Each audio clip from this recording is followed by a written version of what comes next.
I feel very privileged to be able to speak here. I'm not a security researcher. I'm working at the University of Technology in Vienna. Most of the thing I'm doing is I'm working on user interface design, game design, experience design, stuff like that. And I'm giving a first semester course that introduces people to all kinds of aspects of technology in respect to society, like copyright and privacy, security, and stuff like that. And doing that, I stumbled over that eVoting thing, and I looked at it through the eyes of an interface designer and experience designer and technology designer, and also as a computer scientist, which is my background. And I found a number of aspects that were quite interesting and that I didn't find discussed widely. So there's the subtitle of various aspects of a quite complicated discussion, because I think that what happened in the last couple of years in the field of eVoting has complicated the discussion considerably.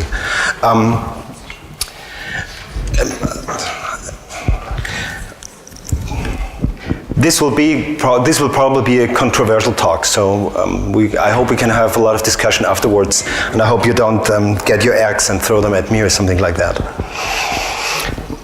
So, my name is Peter Purgathofer. I'm from the Design and Assessment of Technology Institute at the Faculty of Informatics, Vienna University of Technology. And I'm going to talk about democratic elections, and it's a good starting point to remind ourselves that democratic elections have two basic principles, that is, they are free and fair. So what that means is basically that the voter can cast a ballot by themselves secretly and free of influence and stuff like that. In Europe, this is also turned around, and it's said that you not only have the right to do so, we should take care that you do so. So we try to hinder you to sell your vote, for example. The voter should be free of leverage in active voting as well as in passive voting rights, the same number of equally weighted votes for each voter, and the transparency of the election day procedures, e.g. the setup and the counting and stuff like that. So this is what is packed into the free and fair properties of democratic elections. Also, it's interesting to see democratic elections as a single point of failure in a democracy. So it's the subsystem of democracy. If this subsystem fails, the whole of democracy fails. You can make a democracy fail by forging elections, by making election fraud happen. So I'm going to talk about eVoting. There's a number of things that are associated with eVoting, like web polls, or internet elections, online voting. The people in Estonia do that. They're really brave. You can ask me afterwards what I think of them otherwise. Especially in the light of the recent denial of service attacks that happened in Estonia, which put that in a new light for me.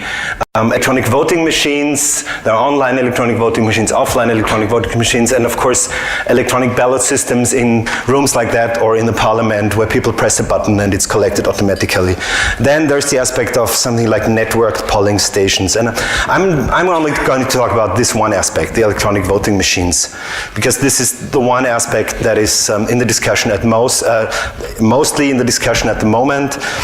And also, this is what it seems, there's a political discussion in Austria whether we should get voting machines, electronic voting. They even discuss about internet elections. Okay, so electronic voting machines. This is a wonderful example. I wouldn't trust this machine too much personally. WinVote, it says, so it probably runs under Windows, but that's just a starter. So electronic voting machines are known, or have made themselves known recently in the last couple of years because of many technical problems, because of, especially in this case, the political entanglements, and they have spawned a number of conspiracy theories. So there was much attention on the debug machine, so we'll concentrate for the technical aspects, maybe on debug machines, but also on other samples. In the discussion about electronic votings, of course you have pro-arguments and contra-arguments. So the people who are for electronic voting, they say, we want to see the higher voter participation. Electronic voting is cheaper, you have the results faster. The moment you close the last polling station, you have the results of the whole election. You have no manual counting errors. As we know, manually counting the votes introduces a certain rate of error, human error. You have simple access to the voting machines, it's potentially more accessible. You can, of course, build voting stations that are highly accessible for all kind of challenged or disabled people. They say you have no more invalid votes, which is a really interesting argument. Of course, you can build electronic voting in a way so that you cannot cast invalid votes. But the problem is it a right to cast an invalid vote? But that's a different discussion. And this is especially an interesting point. Of course, there are new possibilities. There are people dreaming of dissipating information about ongoing elections during the ongoing election. So then you have the arguments against e-voting. There's, of course, the insecurity of technology and the human nature as counter-arguments. You have a loss of transparency and exposure of the secrecy. You have new possibilities for manipulation through the use of a technology that is manipulatable. Is that a word? I don't know. And to contrast the cheaper argument, the argument against e-voting is that it's more expensive. And I basically will look at two arguments from each side. And let's start with the argument that it's cheaper.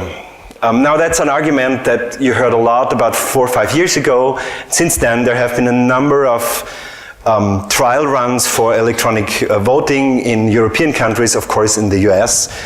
And there are a number of results. So one is in Canada, the chief electoral officer came to the conclusion that electronic voting costs as much as 25% more than regular voting. What is interesting here is that they set an e-voting moratorium that will remain in place indefinitely because of the problems they had with electronic votings. Marcel Blanchard said that electronic voting machines do not offer sufficient guarantees of transparency and security to ensure the integrity of the vote. That's another part. What is interesting here is that in a very large example, they came to the conclusion that it's actually more expensive, and that's not just for one election. What is very interesting is there are estimates that it's actually 3 times the cost per ballot for electronic voting. And that's an organization that is not against electronic voting itself. They are for a clear ethics for electronic voting. But there is another aspect of being cheaper or more expensive, and that is what happened in the Netherlands recently. Following a report from an independent fact-finding commission on the reform of the election procedures, the Dutch government has decided to rework the regulation on which the license for a special kind of voting machines, the NADAP working machine, was based. As an immediate measure, the license was revoked. 8,290 machines bought cannot be used anymore. So this is money that flew out the window and is not going to come back anymore. So there is an aspect in e-voting that makes it very expensive right now, and that is we don't have the infrastructure, we have to set it up, and there's a lot of error to happen. There's a lot of things that we're going to throw away again until we find a way to do it, if there is one. So let's look at another aspect, the insecurity of technology. Of course, this is probably the most interesting aspect here, but it's also the aspect which I'm most reluctant to discuss because you have way more idea about what I'm talking here. Okay, so the debug machines are, for example, have been banned in California because the security was so bad.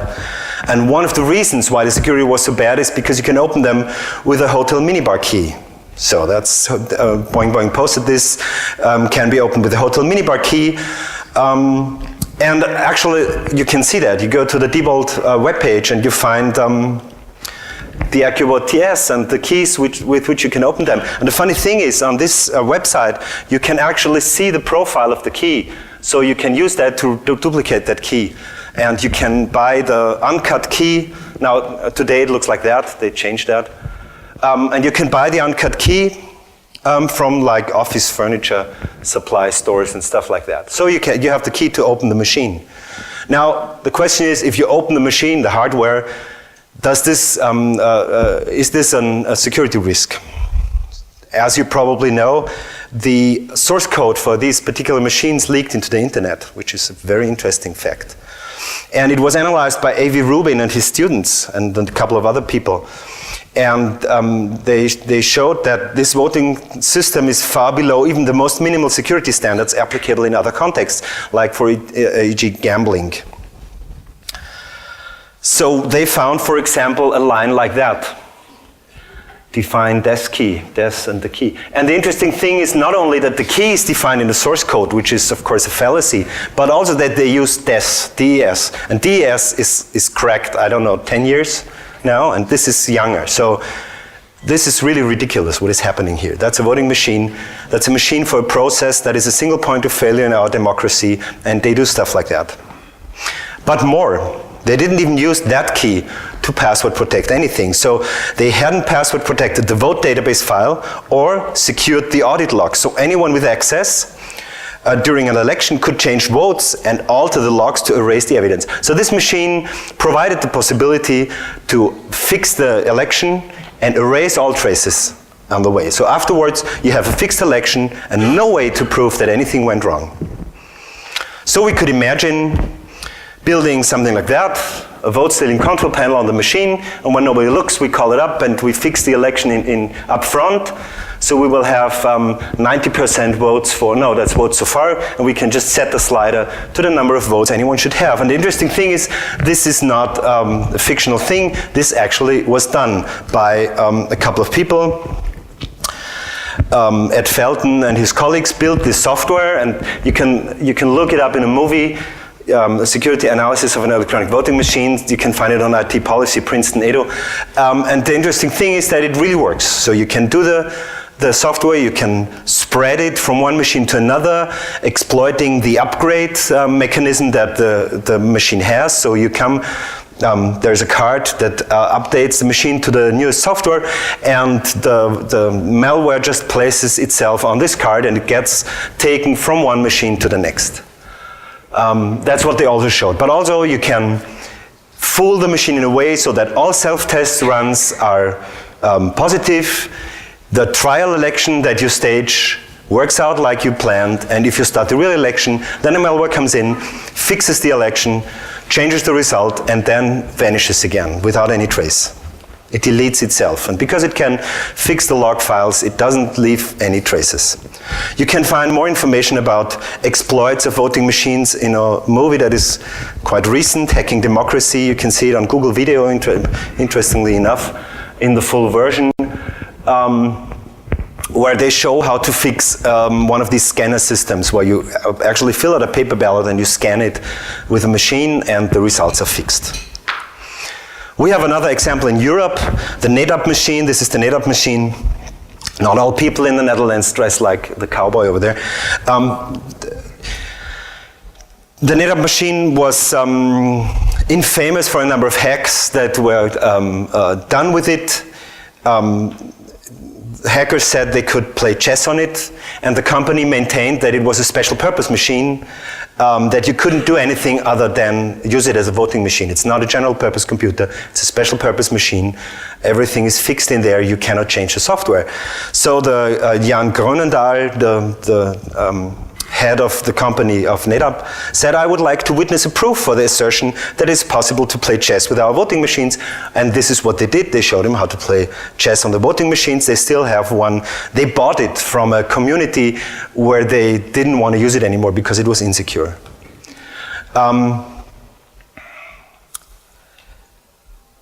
And there was another thing that happened, so that was the statement from Jan Grönendahl again. Moreover, we explicitly paid attention to the goal that the voting machines work standalone. That is to say that there is no connection with the network, so that an interference from the outside is impossible. What more could you do, is what he's saying. We make the machine totally standalone, there are no interfaces to the outside, you cannot interfere, you cannot listen, you cannot do anything.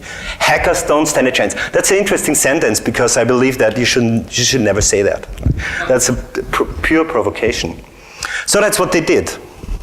Let's just look at the movie. It doesn't need any sound.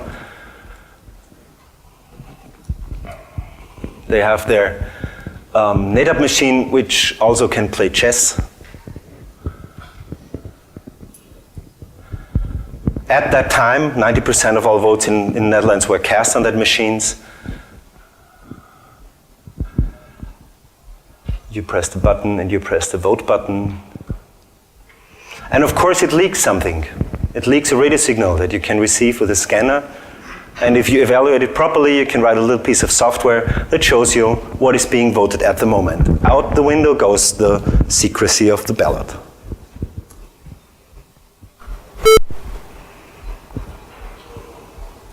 So here's a more or less proof, however possible it is to prove something in a video.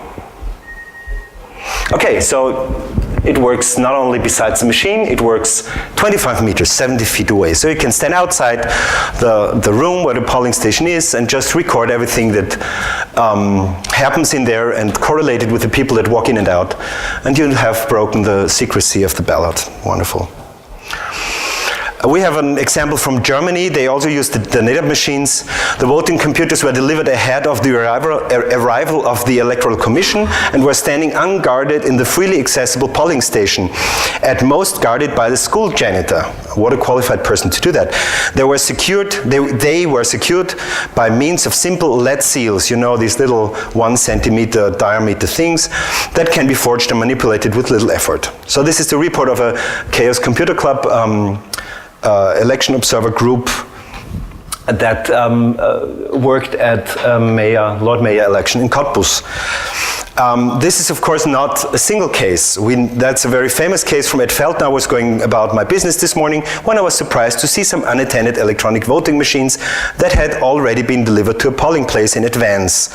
I wasn't looking for voting machines, not knowing that it served as a polling place, but the machines were pretty hard to miss. And to prove it, he took a picture of himself with the voting machines, unattended, unguarded. If he was a malicious hacker, he could have had enough time, more than enough time, to rig the election, to fix anything, to do what he ever wanted. Now, we've moved from purely technical problems to the human side of the problem, that there is always another problem with security, and that is people are responsible for it. The interesting thing is that in a couple of thousand years of civilization, we've learned to cope with human error, but we've not yet learned to cope with machine insecurity coupled with human error. So that's a problem that is very, very dangerous. As Bruce Schneier says, amateurs tend to attack machines, professionals target people. Okay, a third point is that they promise more accessibility and simpler access, meaning that point came up after the 2000 election in the problems in Florida with the butterfly ballot and stuff like that. That the paper ballot system is, while we've used it for a couple of 100 years probably, still prone to error, and that you can build ballots in a way that influence the people who vote. We have a very famous example in Austria ourselves. There was an election whether to become part of Germany like 50, 60 years ago, and the yes was a very large circle and the no was a very small circle. So, let's see. Of course, there's a downside to this. There's an election in France that was analyzed with interviews with people who are elderly. It's a total chaos. We don't understand anything. And that's not surprising, because most digital technologies, information communication technologies, are built in a way that the elderly really have problems with it. I have come here twice, and twice I've had to walk away without voting. It takes too long. Well, that's a funny problem, because potentially this could go much faster. Amid big queues in general to vote, people using the electronic machines were forced to wait up to 2 hours to cast ballots. So, but even more. Researchers at a French university said that trials of 2 of the 3 machines used in France showed that 4 people out of every 7 aged over 65 could not get their votes recorded. So of course, this is again a problem that we could potentially fix. We could build machines that make it very easy to vote. In response to this, or seemingly in response to this, an Austrian newspaper titled, I'm going to subtitle that for you, "Humans, Not Machines, Are the Problem with eVoting." That's very interesting, because it says there in the little print that against all that is said, electronic voting systems have worked well during the US election. The skepsis still prevails. And this is also reflected in the retiree who says, I just don't trust these machines. And that's a very interesting point, because why do we have to speak of these machines in terms of trust? Why do we have to trust the machines? And that's the fourth point, the loss of transparency and the exposure of the secrecy. Some people trust voting machines or electronic voting. So Dieter Otten, an internet voting expert from Osnabrück, says, in my opinion, the residual risk for manipulation are less than the risks of atomic energy. And what he's talking about, of course, is the crypto system that is in use. We can build pretty good crypto systems by now. We can make them open. We can use standard cryptography, and it's pretty safe. We can build voting systems, and we know that for quite some time now how to use cryptography in voting systems so that it's tamper safe, as long as it's a closed system, but unfortunately it's not. So let's just take a step to the side and look out at how traditional voting works. So step one, the ballot boxes are set up, which means they're checked that they are empty, and then they are sealed. Then people come in, cast their vote, fill out the ballot, and they do it in secrecy. Not even the dog may come in. And then they put it into the voting box, they drop it. At some time, the polling station closes, the boxes are opened. Ideally, a lot of people are there to witness this, and the votes are counted. And when the votes are counted, somebody calls in the central offices and tells them the results of this polling station. They're collected there, added, and stuff like that. So that's basically how voting works with paper. And the interesting thing here is that this process can be watched by human in every step but one. We have to black that one out because this one is secret, and that's by definition secret. So let's just take a fictitious organization, the Union of Paranoid Secretaries, or paranoid till girls, or cash operators, something like that. And they just don't believe that the votes will be clean, that they think there will be manipulation, votes will be fixed and stuff like that. So what can they do? We have a lot of supermarket cashiers. So the Union of the Paranoid Supermarket Cashiers, they just organize themselves, and each of them goes to one of the polling stations. Goes there in the morning during the setup of the box, and they can be there. It's not allowed in some countries, and it's allowed in some other countries. It should be allowed because it's one part of transparency, because it's possible that everybody watches the setting up of the voting box so that they can make sure that it's not tampered. They can sit there in the polling station all the time, and that's even allowed in Austria. They can sit in the corner and watch over the election process that nothing happens that compromises the security of the election. They can stay there when the station closes. Well, not in Austria, but in other countries. In Germany, this is allowed. They can stay there and witness the counting of the votes, the opening of the boxes and the counting of the votes.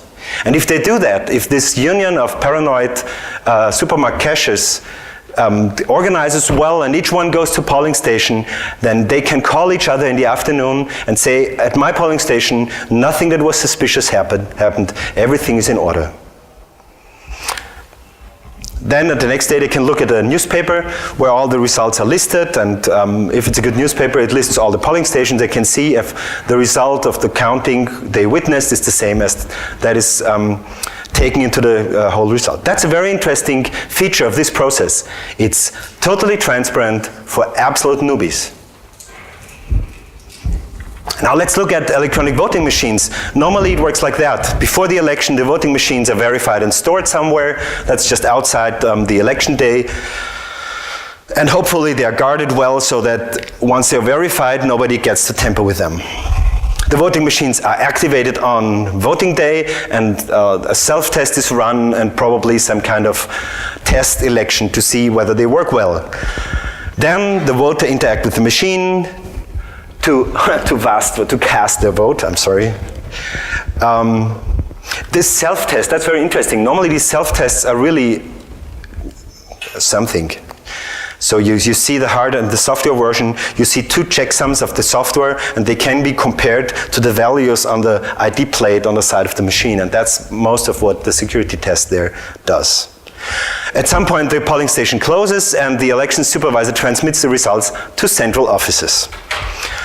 The problem here is that while you can sit there and watch, you can do nothing as the member of the Union of Paranoid Supermarket Cashiers to verify that this was okay, because the process of accumulating of the votes and transmission to the central is not transparent at all. It may be transparent to some of the people here.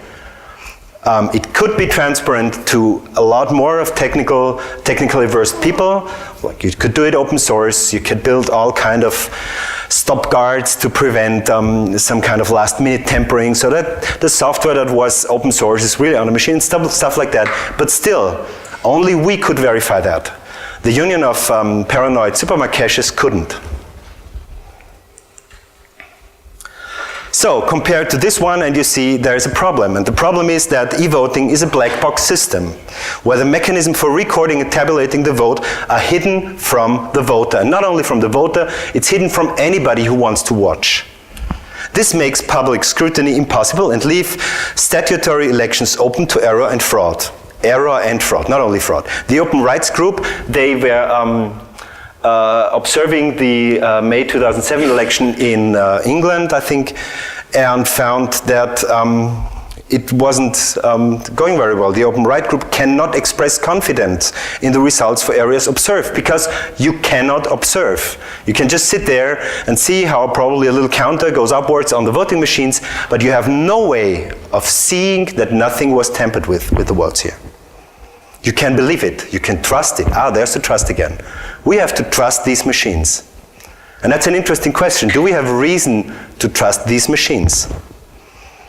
Now, there's a very interesting point that was made in a discussion on Slashdot. I know that discussions on Slashdot often have things that are not very sensible, but this was an interesting point. The important thing isn't the voting software, it's an effective voting procedure, said Jen Selden. He isn't here per accident, no. So the voting procedure that we use now, the paper ballot, relies on the fact that I, or anybody, the member of the Union of Paranoid Supermarket Cashiers, can audit the integrity of every step. More, it relies on the fact that everybody can audit the integrity of the step. Because we can do that, we don't have to do it.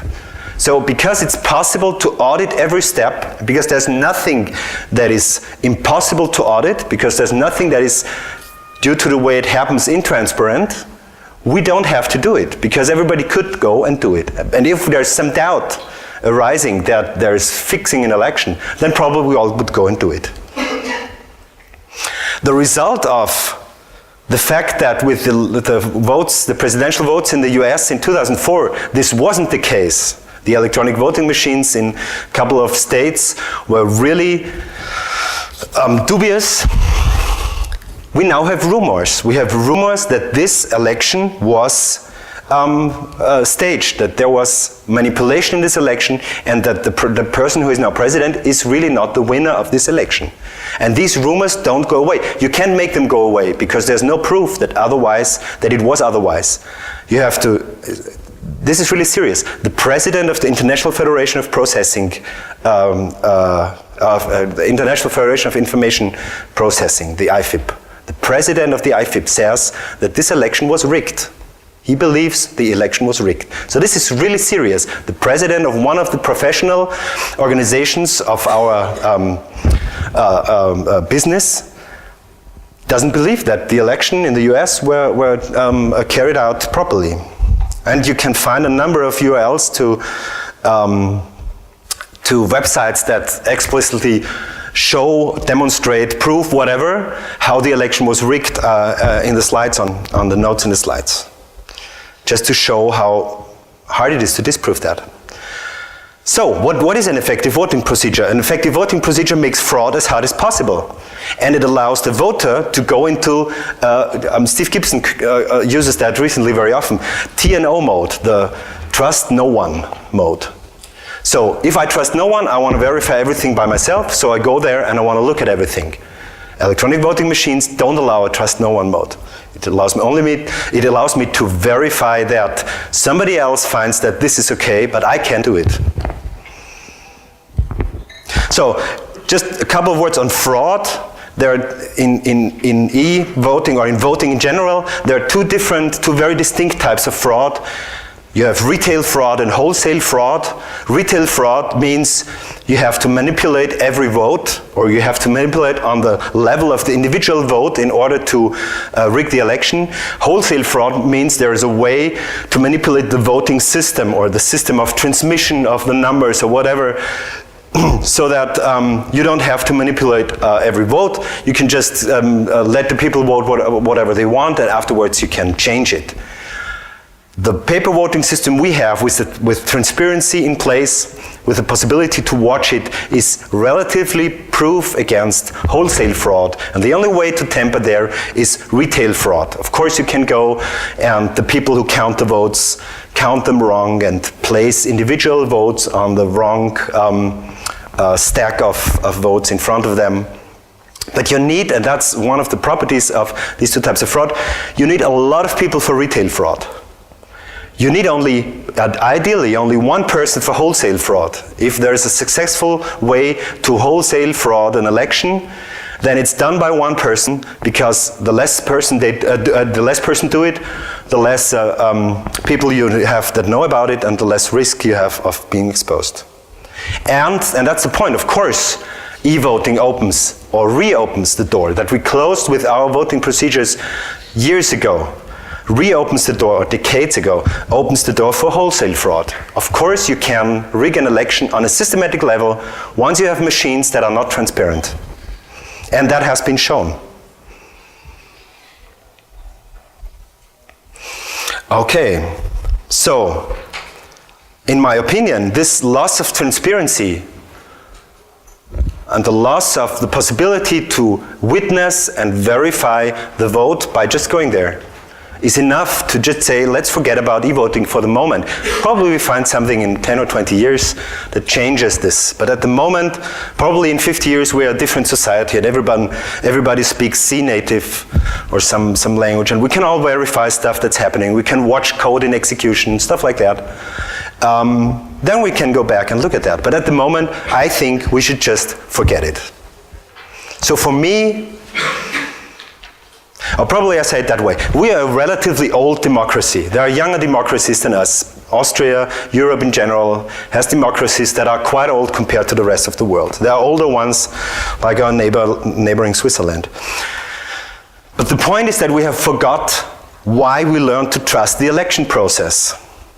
It is because the officials, in regard to transparency, have what in German there's unfortunately no useful translation of this term, have a Bringschuld in respect to transparency. It's their job to make the voting process transparent. It's not our job to find a way to look into the voting process or to have some way to verify the result afterwards. It's their job to make the voting process as transparent as possible, so that there cannot be any manipulation. There is the idea of the tower. Oh my God. There was the idea that you build a prison like a tower, and all the cells are perpendicular, from the center. And you have an elevator in the middle that goes up and down. No, you have a person sitting in the middle behind a mirror. And it can look. This person can look into every cell because it's round, and because of this possibility to look into every cell, but the mirror through which the person looks, so that the person sitting in the cell cannot see if he or she is being watched.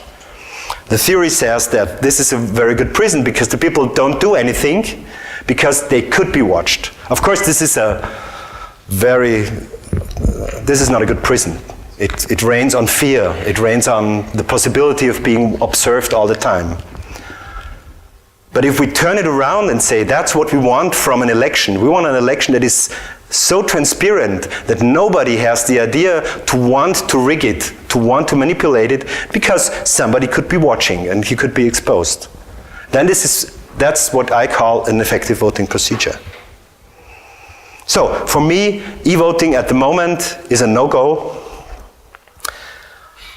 And just to explain in an epilogue why I think that it's such a big topic in the not only in political circles where I can understand it, but also in security and technological adept circles, is something that came to me yesterday. I think that eVoting is a technological temptation. When it's one of these problems where we all immediately switch to problem-solving mode when somebody describes it. You say, okay, we have the problem, we want to use machines in an election, but machines are easily tampered with, so what could we do? And all of us easily switch into a problem-solving mode where we say, oh, okay, that's cryptography, and we can use double-blind signatures, blah, blah, stuff like that. And forgetting that probably the question was wrong. So the technological problems of secrecy and security in eVoting are hard to solve and challenge every respectable nerd, including me. But my main concern is, did we ask the right question? Is the problem setting right? Do we solve the right problem, or do we have to reframe the problem? And I think that is the core question. How could we TNO, how could we trust no one, the voting process? And I think that there is place for technology in doing that. We can find ways of introducing technology into the voting process in order to make it trust no one proof. But eVoting, in the way it is done now, is not the way. So it's just a technical temptation, but it's a very dangerous one. And with this, I thank you for your attention, and I hope you don't kill me now.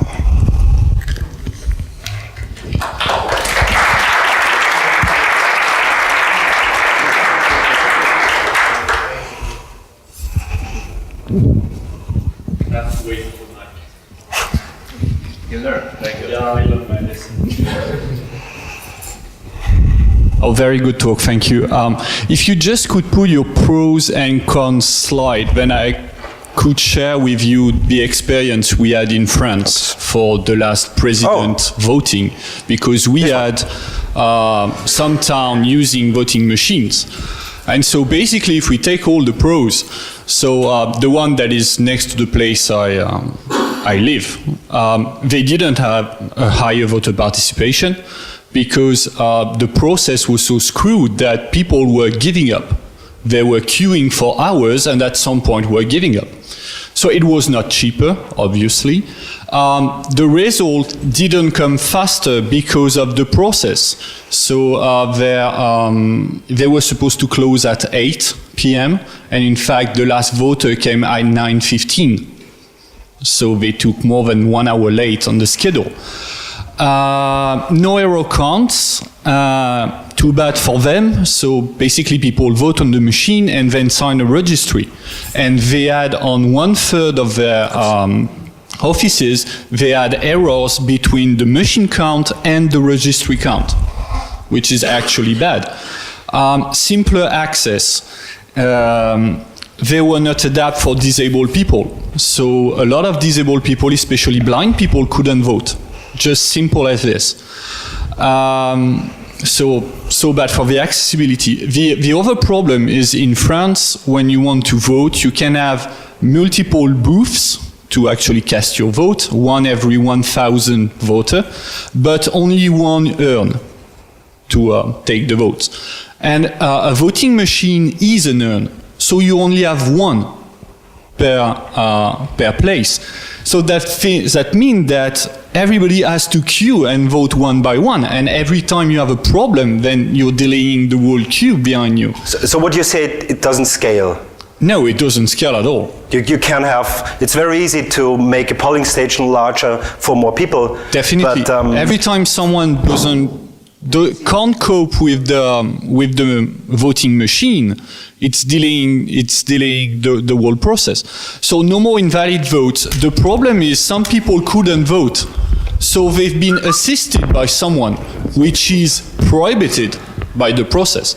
But actually, people could observe assisted votes.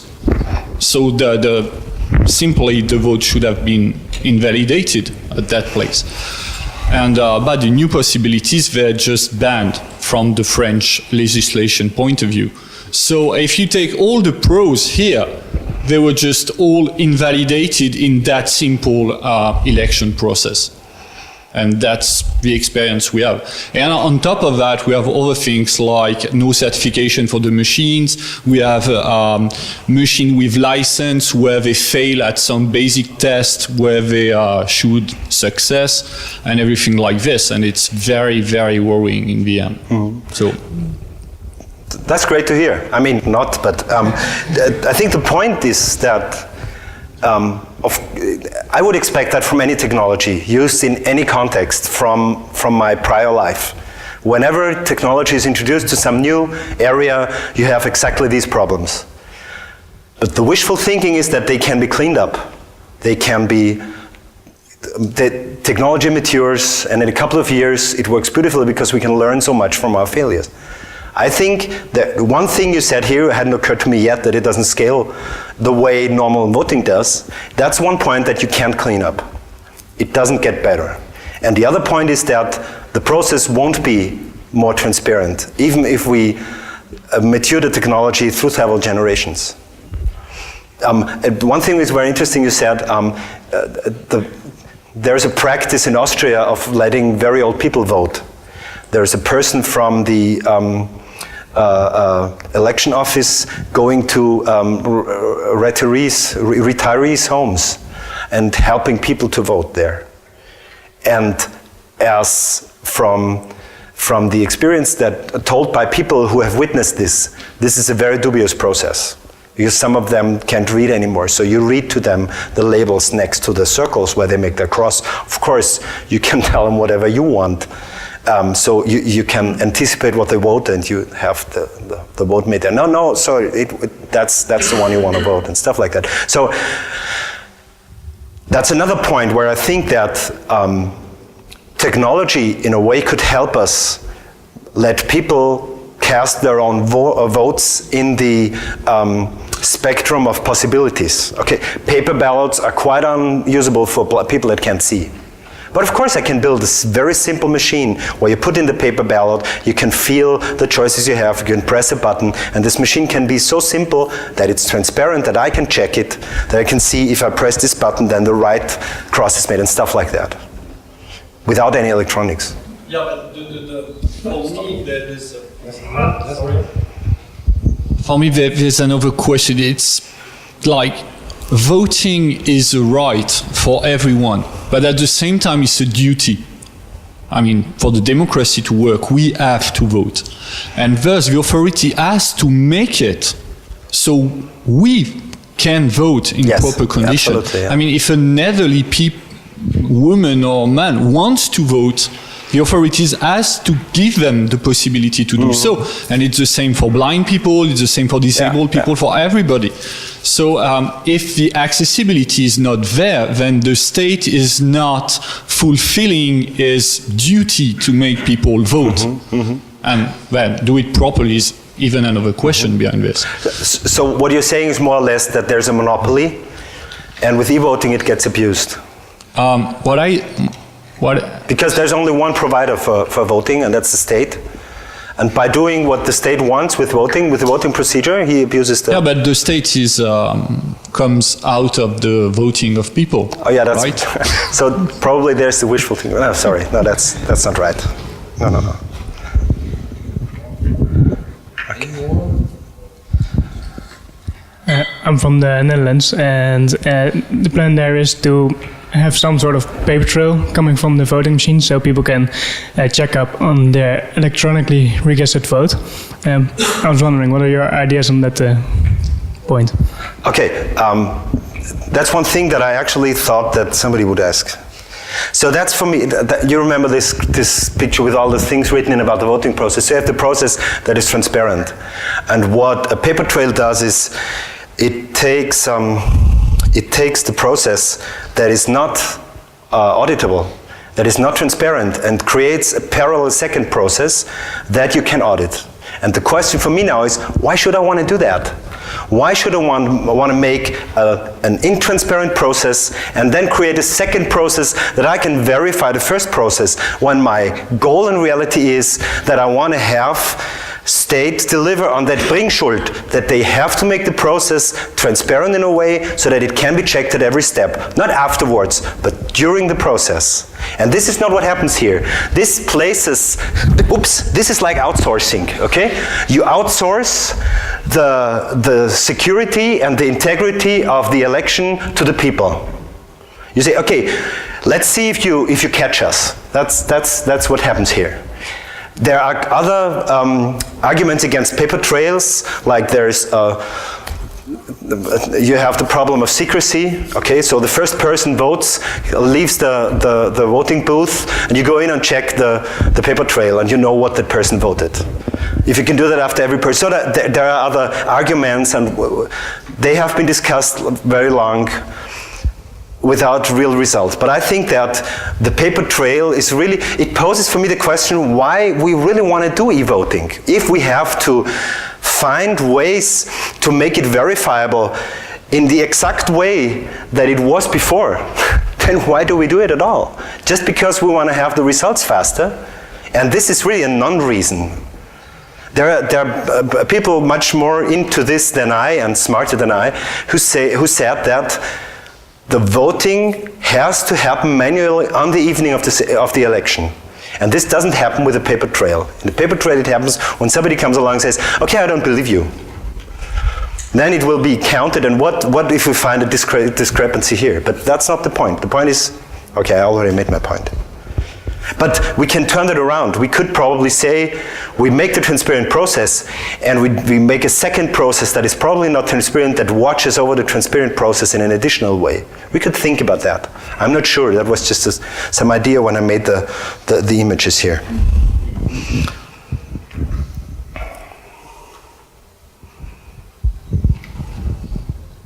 I just wanted to add something that doesn't have to do with technology but with politics. The argument, as you mentioned, is always we need e-voting because then more people do vote. But I think people don't vote because of the politicians and because of the politics they're doing, because they think it doesn't make any sense to vote at all. Well, of course, there's a German word.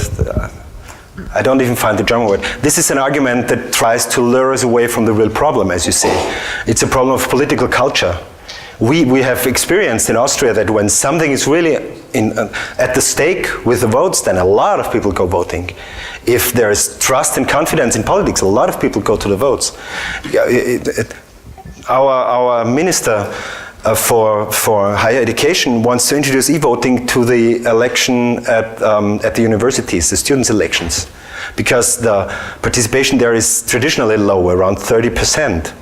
And the argument is exactly that we have a higher participation. But the point is that in the recent, 30 years, the possibilities to really participate in the university politically for the students have decayed, have just been taken away piece by piece. Nobody wants to go voting because they don't have anything to say anymore. You vote some people and they can't influence anything. They can't participate. Why would I want to vote them? So turn that around, make a different political culture, and people will go voting again. I have more questions. One sentence. If this was really the central argument, I would say pay everybody who goes to the vote 15 euro. You will have it's much cheaper than e-voting, and you will have an incredible participation. Really? No, that's not cynic. That's very real. You have my vote for this. Okay, sorry, I interrupted you. No problem. I have more question for the audience, because supposedly it's full of IT security experts. Does anybody of you believe that an electronic voting can work at all? And I'd like to hear why. From what point of view? From whatever point of view you would like to take on this. I mean, because I think it's generally unfeasible as long as you want to have a free and fair election as defined in the initial talk. Okay, there's people. Can you elaborate on that? Yes, absolutely. Yeah, well, you put up your hand first, but that's how you used to. So, there you go. Well, when I look at the voting process, I see that normal, regular, physical voting has its problems too. Yes. I mean, we see votes being fixed in democracies. I'm not speaking about third world or Africa. We see voting booths that are faked, manipulated, identifications that are manipulated. So nothing is really foolproof.